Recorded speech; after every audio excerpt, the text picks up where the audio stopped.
Olá pessoal, sou Elbert, sou dirigente sindical aqui em BH e a gente divulgando aí mais uma crônica do fim do mundo, acompanhando aí a crise sanitária, né, com a questão do coronavírus, a Covid-19, está se batendo aí sobre o mundo todo, e também a nossa crise política com o governo federal que simplesmente não consegue se reposicionar em relação à posição errática, né, que ele tomou desde o começo da pandemia,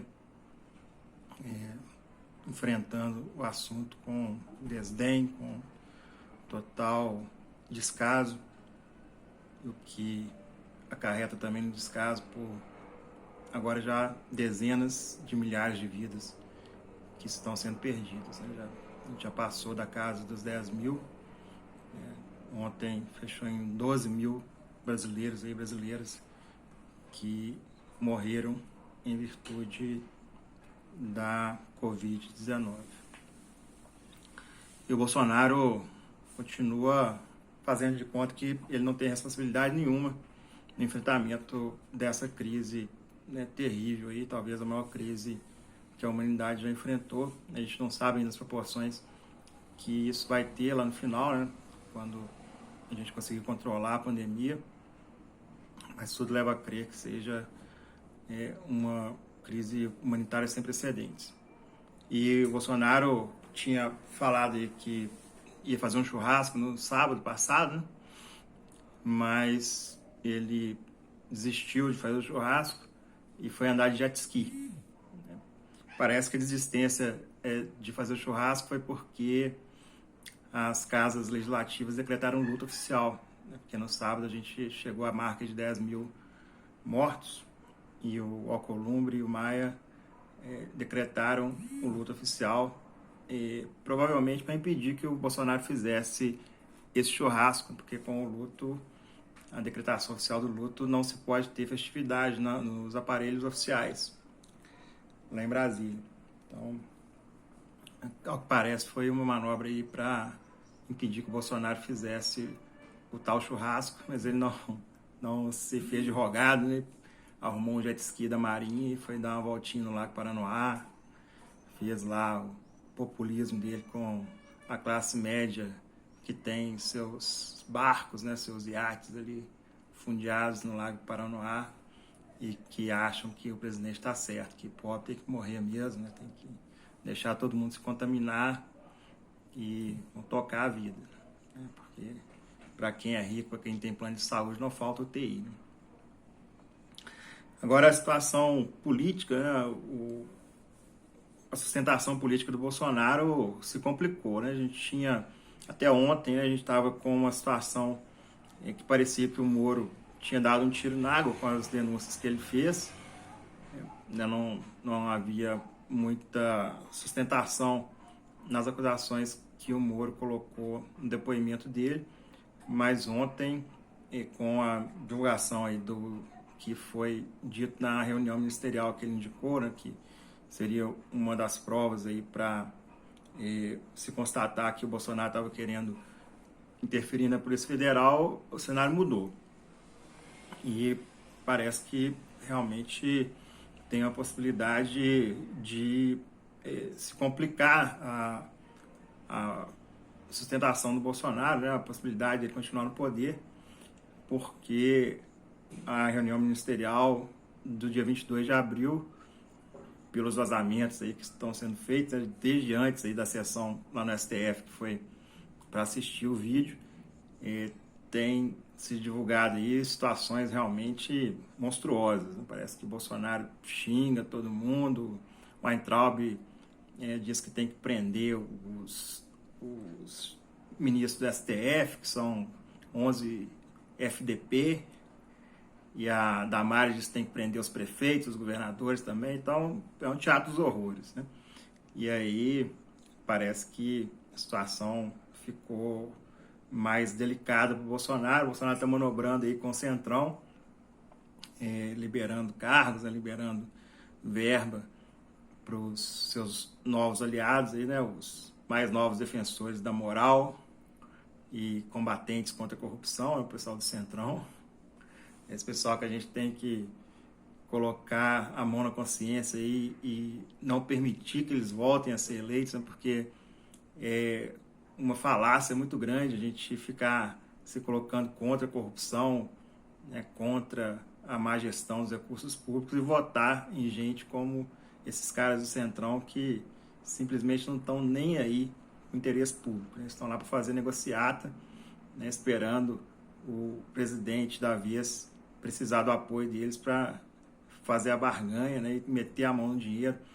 O Bolsonaro já prometeu cargos aí em que a verba que o Centrão pode gerir é mais de 75 bilhões de reais. Então, é uma festa.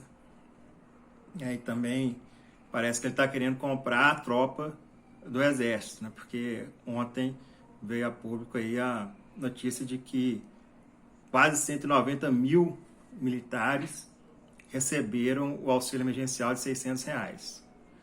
É uma fraude aí na distribuição desse auxílio emergencial, né? Dessa verba que seria para ajudar as pessoas pobres, né? Quem não tem vínculo de emprego formal, que não tem como se sustentar durante essa crise da pandemia, né? E simplesmente, né, quase metade da tropa do Exército foi agraciada aí com, né, um bônus de R$600 nas suas contas com os recursos que seriam para o auxílio emergencial. Então, a gente espera que tenha sido um erro, um equívoco, né, que os nossos bravos soldados do Exército Brasileiro, né, da Força Verde Oliva, devolvam de bom grado, né, espontaneamente esses recursos, porque a gente não quer acreditar que aquele fardamento que eles usam, né, aquela camuflagem que existe no uniforme do Exército, seja, na verdade, manchas de lama, né, que essas pessoas estejam com a moral completamente enlameada, né, para roubar dinheiro de quem precisa desse recurso para sobreviver, né, que não tem como se manter durante esse momento absolutamente excepcional que a gente está vivendo. Então, a gente vai ver nas próximas horas o que vai acontecer em relação à divulgação do vídeo, né? A gente deve ter o Celso de Mello autorizando pelo menos a parte em que é citada a questão da Polícia Federal, né? A substituição aí do diretor da Polícia Federal que o Bolsonaro cobra nessa reunião e ameaça o Moro de demissão. Isso deve vir a público, né? Agora a gente não sabe se o restante vai ser divulgado também.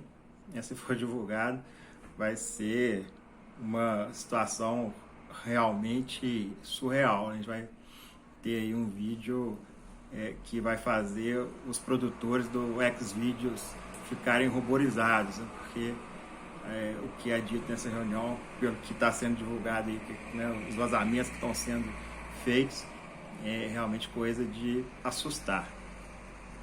Então, vamos acompanhar, vamos ver o que vai acontecer nas próximas horas. Parece que o Bolsonaro subiu no telhado.